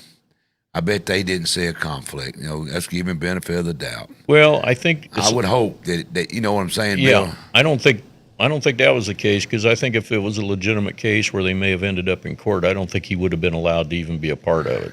So I think it's like everything else. They had a blank slate because they knew they were never going to go to court on this. Yeah, I got to agree with you. Either way it went, if they'd have said he didn't do it or he did do it, there's no what is it? And what could they do with it? There's nobody to try. There's nothing. And a lot of the families dead. A lot of your witnesses are older. You're talking about something 60-something years ago. Yeah. I mean, come on. It's. But what's sad is a lot of the family is still around, and they weren't even consulted on exhuming Pauline. Well, how are you taking in the world of Buford Pusser? With your analysis of what went on, how is your side taken? Well, I got to eat up for having Mr. Mike on my show, and I'm okay with that. I don't care. I'm just, if you want to shoot the messenger, I don't care. Do it. Call me whatever you want to call me. Yeah, when I got involved in this, I had no idea that this has been going on for 20 or 25 years. Okay. This feud between, I'll tell you what they call them, the Elamites versus the Pussermites. Yeah. I did it because the Buford Pusser Festival was coming up, and I thought I could run through this and do a show or two and move on. Yeah. Well, it's kind of like crack. You get addicted. I'm not addicted to it. I don't really care about this kind of stuff. Yeah. But my crew, my team does an excellent job, and they say, you need to talk to this guy, Mike. You need to talk to this guy. Because I'm not smart enough to go out here and get all of y'all guys. It has to be. Well, you was contacted by my producer. Yeah. I can't do that, or I don't know how y'all got together. And you and I did talk, but I talked to all my guests beforehand. Not a lot, but I talk a little bit. But I don't know. Tonight I can't push back much because I don't know the story. Now I'm going to be why do you do a show you don't know the story? Half of your interviewers on TV, your journalists, they don't know the story. That's what you ask questions for. Yeah. And this is a complicated thing to know. It's very Through. complicated. In fact, there's parts of it that I would say, unless you're an experienced investigator, you may not totally understand. Right. You asked how it's been received. Well, the vast majority of police officers on the internet are supporting what we're doing. Right. There are a number of Facebook pages, and I mean they're really good. It's everywhere. Yeah, I only know one page that is anti, right. And that's Mr. Elam's. Right. But there's a number of others. Mr. Elam's got a good story now. He's backed it up with a lot of information. He didn't come in here crazy. He come in here with information, and I believe he studied his story. Now he's not going into. I got to take that for a minute there, and y'all they can get mad if you want to, but I'm going to tell you how I feel. Mm-hmm. He come into it with a high investigated. He investigated his side of the story. I don't think he just made it up. I think he let the evidence follow him. Well, I would argue that it's slightly different than that. He focused more on hearsay evidence. See, I don't know. Yeah, well, I know from reading his book, and I'm not trashing his book by any means. No, but I know. I think you need to read both books. I think you need to read his book and your book. But I know he's focused on going to McNairy County and interviewing people who knew somebody who knew somebody. I don't do that because I've never used hearsay. It's not admissible in court. Well, I don't like hearsay because, usually when they hearsay about me, it's probably, Hearsay about Mike. It's true. Yeah, it's true. Did you hear about what Mike did? It's probably true. It's true. But, y'all help me. Can you tell me about Griffin Mullins, why he did make a statement that Buford said that they did an autopsy, and I don't know if that was an interview before this recent exhumation or... Well, no, they didn't do an autopsy. But Buford had said that they had told him that. Well... And that was in the file. So. There again, those are the things that's hearsay. I don't focus on that. What I can tell you about Griffin Mullins... Hold on a minute. I got a question. Go ahead with your story. I don't want to interrupt. What I'll say is under Tennessee law, you have to consult the next of kin to exhume a body. Now, Griffin Mullins is Pauline's brother out on the East Coast somewhere. She's got her adult grandkids all over the place. None of them were talked to by Mark Davidson. Now, I find that problematic because the ashes of two of her kids were on her grave. Those are the parents of a lot of these adult kids now. They weren't even talked to. Are they upset with this? With that Well, I don't know them, and I've talked to a couple of them briefly. I think they're very disturbed by it. They weren't even talked to. Maybe they wanted the answer. Maybe they were willing to sacrifice that to get the answers. I mean, they had to watch the crypt of their grandmother paraded through Adamsville down, and I believe the ashes of their parents. I do got a question. Yep. His chief deputy, what was his name? Jim Moffitt. He said that he thought Buford did do it. Did do it or didn't? Did. Well, I read that. Can you give me that information? That he said, read this, Mike. It's to make you wonder. That he said in that investigation, he said, I think Buford. I got it right here. Hold on. Can I read this to you? Oh, absolutely. I don't want to trap you with nothing, but I think it's fair. There's no pictures, Mike. Sorry. I know. You didn't give me no damn picture. It's not in crayons either, right? It's not even in crayons, okay? Hold on. I'll find it. I had it. Listen. Well, let's get the crayons out. Okay. Here's what he said. 64 of them. He said, pick up double handful of Pauline's brain from a side ditch and questioned if she had been shot inside the car. There would have been no way for her parts of her body to get out inside the car into the ditch unless she was shot outside the car, which contradicts Buford's statement. Moffitt also described Pauline as being very dirty when he saw her, and that her knowledge that Buford had beaten up Pauline sometime before she was killed. He informed that he knew that Pauline had gone to District Attorney Terry Abernathy for helping get a divorce shortly before she was killed. Moffitt claimed that he knew Buford carried a .30 caliber carbine in his trunk, but this rifle was not in Buford's truck when he looked inside. He claimed he asked Carl where the .30 caliber was, and Moffitt, and he said they later that it got rid of a couple of days before. Then he goes on and says he thinks that he killed Buford killed his wife. Yeah, that's his chief deputy. But that's kind of damning evidence. Well, you have to understand where that comes from. It's from the TBI. Well, let me explain it. Okay. You will not find an interview of Jim Moffitt. You won't find a firsthand account where he says any of that. What you're reading is a summary of a TBI agent 10 years later who claimed to have that conversation with Jim Moffitt. That was not Jim Moffitt's words, firsthand words. That was a secondhand account by a TBI agent. That's not an investigation written down where you can go back and read that. He's just saying what he told him 10 years earlier. No, 10 years later. Yeah, later. He's doing a stolen car case with Jim Moffitt. Now, this is the part you almost need to be from the law enforcement community to understand. When I saw that statement, number one, it's a secondhand statement. It's not Jim Moffitt saying that. Number two, when I looked at the file number on the TBI report, it's an internal affairs file number. What does that mean? Well, it means it's not part of the homicide investigation. Okay. It means somebody was in trouble. It means this TBI agent who not long after that left and became a politician. What it means is this, for whatever reason, this TBI agent is sitting down 10 years after the murder and telling another TBI agent, this is what Jim Moffitt told me recently. So it's not a firsthand account from Moffitt. Moffitt never gave a firsthand account. And his family will tell you today he loved Buford very much. So that was just a TBI agent saying that Moffitt told him. Like I could say Ken or Ricky told me something. Yes, and we don't know why. We don't know why. All we know is that it was part of an internal affairs case, and we don't know, and we'll never know because the TBI will never release that file. Ricky? Any questions for him? I'm good. Better be sharp. You can't be sharp because he already cut you. Yeah. Ken, you're a very smart guy. You do a lot for me. You're very intelligent because you do a lot of investigation for me. Help me. I think we need to come back in the morning and just spend the entire day just drilling Mr. Bill here. I got to go look at the files again. I'll give you an idea. Put Mike Parson and Mark Davidson right there in those chairs. Put me in this chair and let's hash it out. I doubt that'll happen.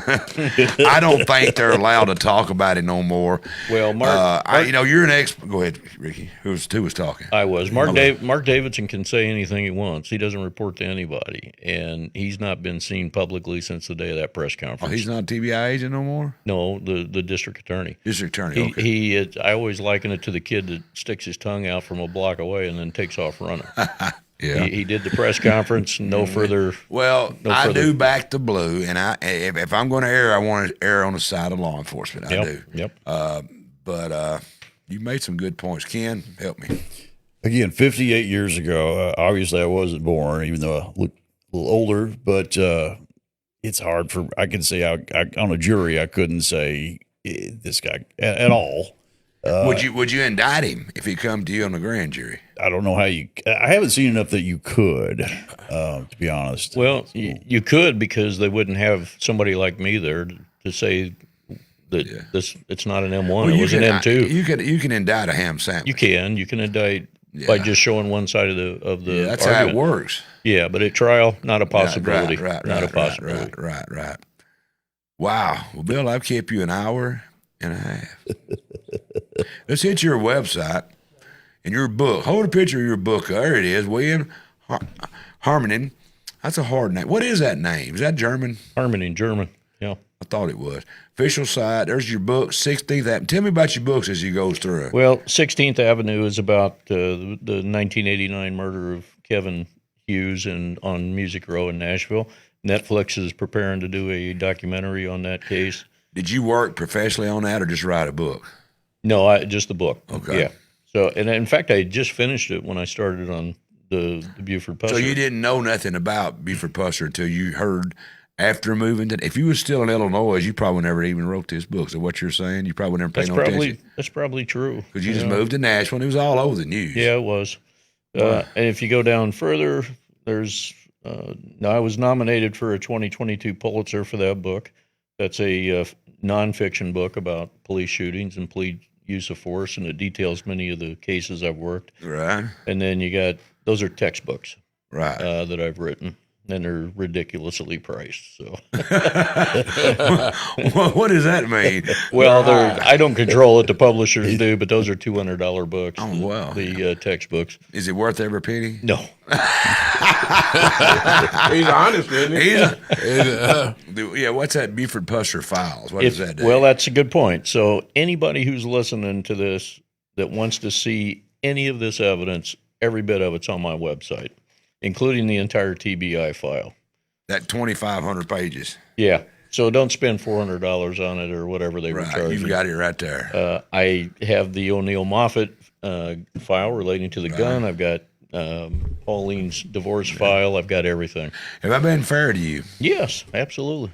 I wish I could have pushed back some more, but how can I? I mean, Ken, Me and you had talked. I said, we're going to make Bill regret coming on this show. Remember that conversation? We tried. No, we didn't even have a damn. Ricky, where the hell was you in? You my tag team partner. Hey, he had you squealing, and I didn't want none of it. I didn't need your clothesline tonight. But I'm going to tell you, you made me, I like Buford. I told you, he was my hero. But when I said that earlier on the other show, that I didn't mean he was, I didn't believe he was capable of doing anything like that. No, but I meant growing up, he was my hero. Sure. John Wayne, and a lot of them was my hero growing up.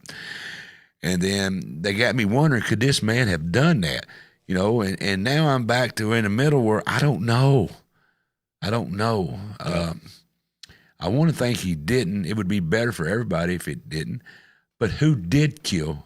If Buford didn't do it, who killed Pauline Pusser? There's an entire chapter in the book on who did it, and they know who did it because they had a confession.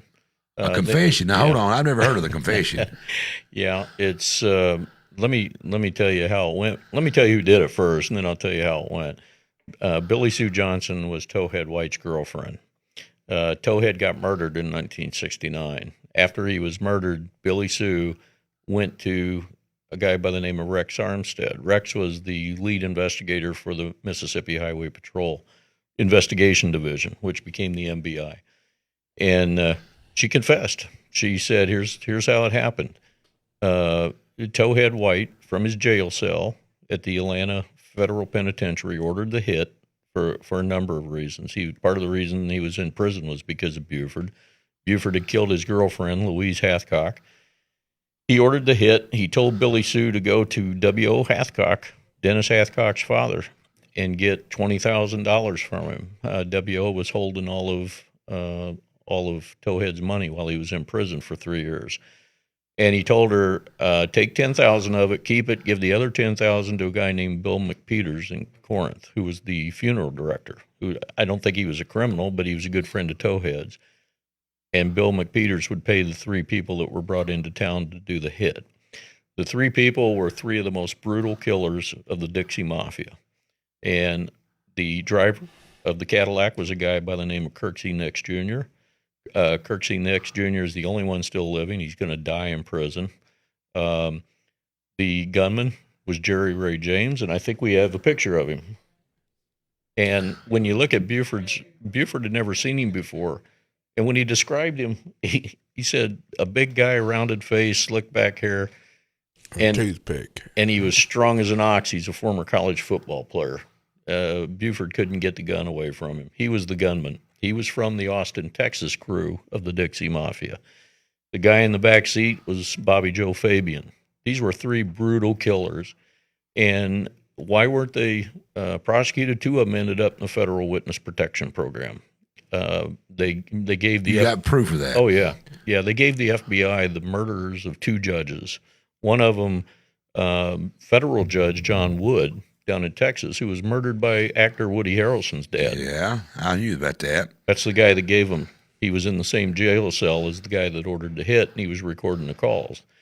Bobby Joe Fabian gave him the murder of Judge Sherry in Biloxi. And who did he give him? Kirksey Nix Jr., who's the only one left and who's going to die in a federal penitentiary. Has he ever admitted it? No, and he's not going to because the state of Tennessee has nothing to offer him. He's a federal inmate. He's in there for killing a judge. They're not. Yeah, but don't he want to clear his conscience?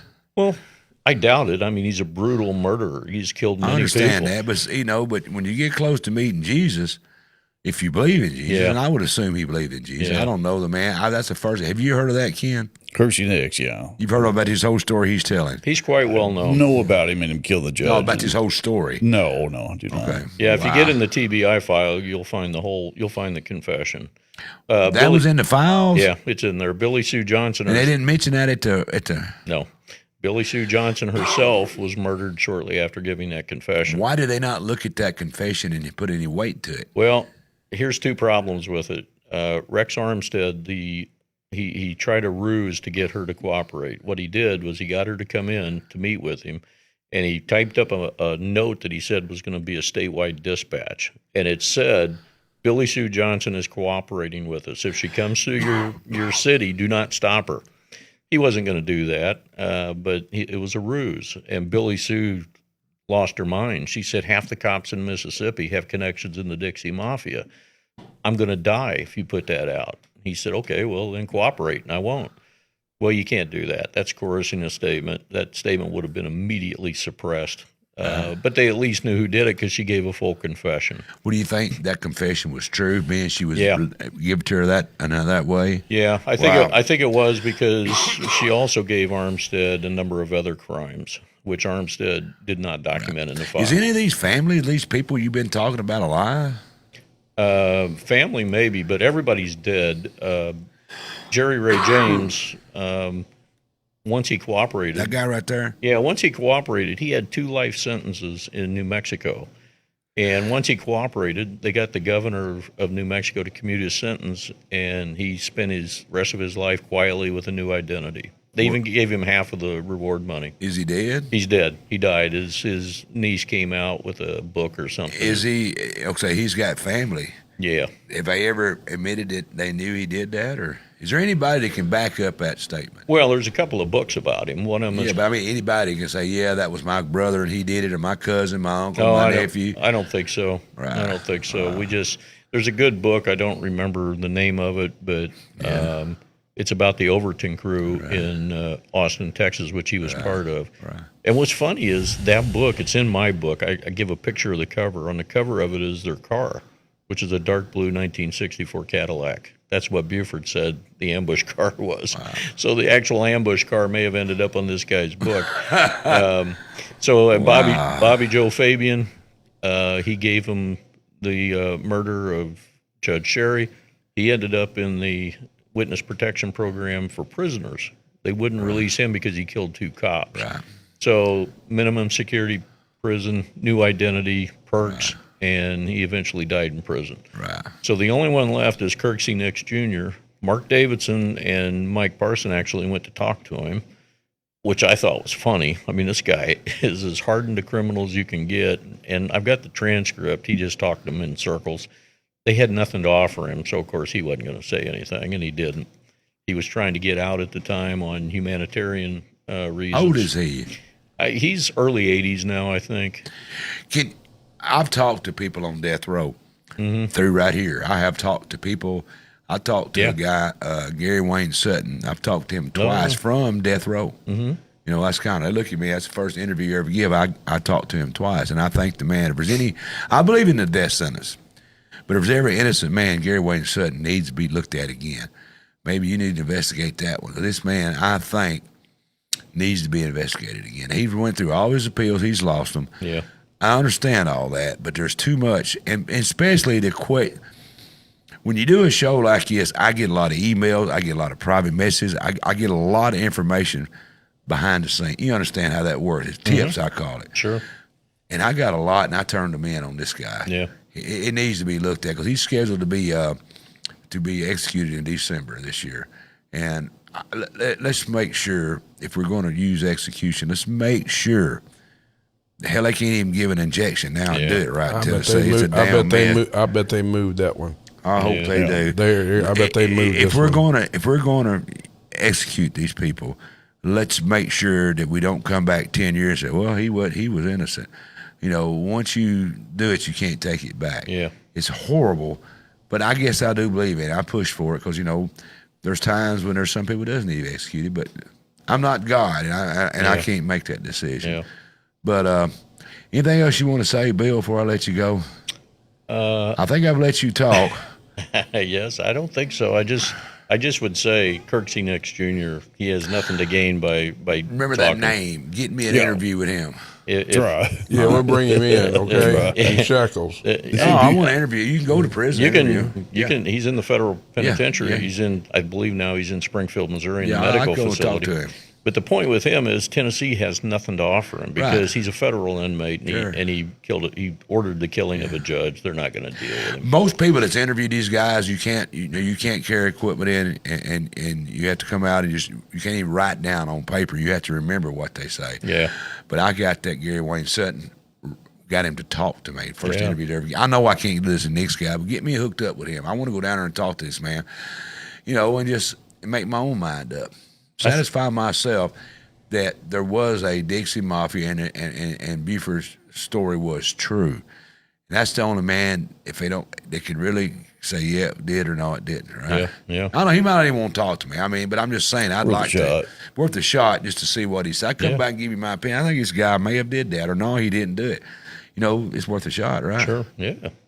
Bill, everybody comes in the show, they take their time, and you drove a pretty good little way from Chevrolet to get here. That's up there around Nashville. And my friends at Golden Pond Distillery, this is a special, right here, special moonshine. It might even be an old family recipe. I'm going to give you a small bottle of that. Great, thank you. And I didn't have it. I just got these in. I didn't get to give one to my last two guests, but I run out. But here is a token. Yeah. Everybody wants to know if they can be part of the Burr Street Mafia. You talking about all them other mafias. You're in the really, and I am the godfather, okay? But me and Ricky and now Ken, we do a little vetting while you're here to see if you're really, we'll let you be part of the mafia. When you said you I get you. Okay. So I'm going to make you an official member Thank you. of the Brewer Street Mafia. It tells you on the back of it. What does that say now? You got your glad. Official Brewer Street Mafia member. That's it. Yeah. Bill, I appreciate your time. Hey, I got something for you. Can I give you a gift? Yeah, I like gifts. And I've been eating and everything else. I came across this, and I realized that you cannot be a Buford Pusser fan or collector without your own copy. Oh, Lord. Wow. Whoa, look at that right there. Hard stick. Hard stick. Can I read something? to show you the level of creative excellence that went into this. This is one line. He doesn't carry a pistol, doesn't carry a shotgun. Sheriff Buford Pusser's only weapon is a big hard stick. Don't go home and play that tonight, okay? Wow, that is great. He come up with that. He's got a great sense of humor, and he said, "Did you put that up when we had Mr. Elam on here? We was talking about that." And I said, "Is that really a movie or is that a porn?" Hard stick, folks. If you ever wonder if my producer is crazy, yeah, he is crazy. But that proves that Buford Pusser story right there is true, and they called it hard stick. the lady had it. I threw out a price of $5. Yeah. And she said, "Am I paying you or you're paying me?" Had you ever seen one? I've seen the DVD, but that seems better. That is so cool, man. I appreciate that. But it tells you in the back. It's going to go right over there. Put it web on the wall. Oh, yeah.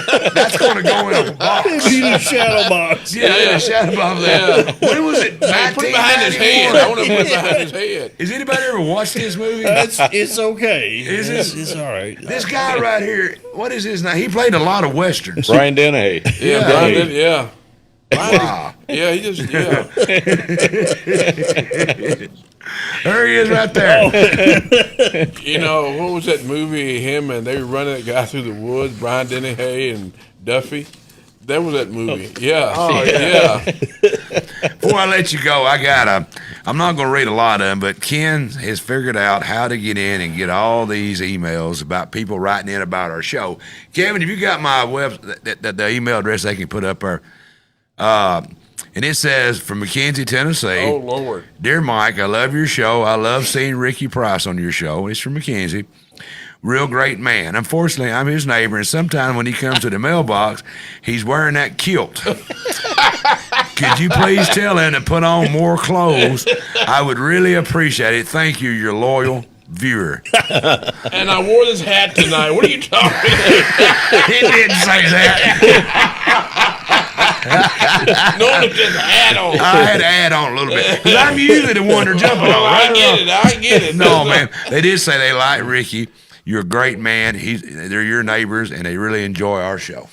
Oh, boy, I'm scared now. That's what they said. Okay. Would I lie? I don't. Yeah, you stretch the truth real good. I love you, brother, man. I love you too, man. Do we have a Grady update at all on the stick? Yes. Have you got the update from Grady? Let me give you a little bit of headline on this. Down at the Buford Pusser Museum, there's a picture of Grady off of Sanford & Son. And he's standing there holding his stick. And Ken come back in and said, have you seen that? He showed me a picture of that. And I could not tie in Fred Sanford, Grady, and Buford Pusser. Have you got that video to run, Kevin? All right, show me that beautiful bean footage. Grady saga continues. Our team has been working diligently to find out how Grady ended up in the museum video. Where did he get the stick? Where is that stick now? Mike traveled to McNairy County and surrounding areas to find out, but no one seemed to have that answer. Even in downtown Adamsville, no one knew. Hopefully, we'll come to a conclusion Are we soon. any closer to solving the Grady and the Buford Pusser saga? We're not. But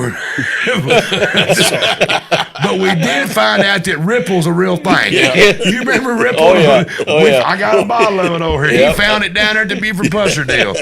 I mean, wow. I mean, we was down there, and I was asking people, hey, how? And everybody was going, I don't know. Hell, I want to know. You're going to find out, right? I want the answer by next week, kid. I actually emailed Grady's son. His name is Ron Mayo in Atlanta, and he said, I'm going to watch a clip of your show and get back with you. I haven't heard. Well, I probably was. Probably crazy. Yeah, he's like, Put him that hard stick. And send it to him. We got the hard stick. Put it up. Put the email address. If you got any comments about our show, look at there. Info, themikeweatherfordshow.com. Send all your questions and comments. If you like our show, don't like it, we don't care. I mean, I can't please all of you, because I'm a trophy. If you're jealous about that, you can put that in there too. And Ricky's a trophy too. I'm going to get away from you in that stick. Info at themikeweatherfordshow.com. Let us know what you want us to do, what you think about our show, what we should change, all the good and all the bad. I mean, do it. We don't care. Hey, I want to appreciate you coming in, Bill. One more time. Thank you. I enjoyed for coming in. It's been fun, and I appreciate this gift. I got a newspaper clipping from Mr. Elam, and I like it. I put it up, too, to save it. Pretty cool. Yeah. But I like this right there. I didn't even know that was a real damn thing to Ken. That's kind of how he did. How you like that, Ken? Even I've never seen that. Ken don't know. Yeah, you stumped the producer tonight. Oh, yeah. He'll call me. He'll say, he's got that wonderful voice. He's got, Mike, am I bothering you? I said, no. Did you know, and he'll start talking to me, did you know about Grady? I talked to his son. No. Yeah, he's getting deep and deep. And did you know that Ripple was a real thing? I said, no, I've got a bottle. We just found it down there where was that at? Where the Shamrock. Where the Shamrock was. He said, I found it. Yeah. So I'm going to tell everybody that Dixie Mafia drank that damn right there it is. They break that Ripple. That's what got them all wound up down there drinking that Ripple. All right, folks, we got to cut out of here. Hey, I appreciate it. Hey, I want to thank my crew in the back: Kevin Keel, Scott Norwood, Ken Axon, and Dana Allen. And without them, I couldn't do what I do. They do all the hard work. I do the easy part. I sit up here and just talk, and have a great time doing it. Thank my old buddy. It's always a pleasure. It's fun. It's always. Leave the stick alone. I'm going right here. I got my old hard stick. All I said, man, beside the POW side, you can be missing in action for it's all said. No, I'm telling you, that is cool. I really appreciate that. When I seen the look on his face when you pulled that out, you got him. It was a shock. It was a shock. He stumped me on comedy and everything this time. I give up. You'll talk that crap now. All right, folks, don't forget, next week we got a great show. We got Bo coming in. He's going to be talking about what it was like playing Buford Pusser. Yeah, if you hadn't had enough of all this, and I'm bringing in Steve Sweat. He's supposed to be one of the top-notch guys on Buford Pusser. I went down there and had a long conversation. I rode around with him. I even held some very cool Buford Pusser memorabilia. Cool stuff. I know a lot of right there. I got something. I got the big stick over here, hard stick. But I held some bullets that was shot out of his gun. I held some bullet holes. I held some very license plate. I held a lot of great stuff, and I had a lot of it. We got some good footage coming up next week, and we're also working on I would call maybe a little documentary that we're going to show you about Mr. Steve Sweat. He's very knowledgeable. He's the man when it comes to Buford Pusser. Anybody that wants to know about Buford Pusser, you go talk to Steve Sweat. He knows it. You know him, Bill? Oh, yeah. He knows it. He does. He knows it. Great guy, great friend. Don't forget, coming up June 13th, Katie's Kentucky Golden Pond is still written. Have you seen a Bigfoot? Have you think you've seen a Bigfoot? Or if you want to hear about people that have seen it, I've got Martin Groves off Monster Quest is going to be there. Steve Causey, author of the book LBL Massacre, is going to be there. And I want you to show up. Last time we run out of room. This time it's going to be bigger and better. Get in your car just a few miles down the road in Katie's, Kentucky at the Golden Pond Distillery, June 13th, 5 p.m. It's going to be about Bigfoot and all the happenings going on about Bigfoot, the dog man, Ricky, Ken, might even be some Ripple involved in it. And I might even have my hard stick with me. You can't never tell. I'm done. All right, folks, tune in next week, same time, same place. Y'all help me out. And like I always say, tell them, Ricky. Don't be late. Don't be late. With that hard stick.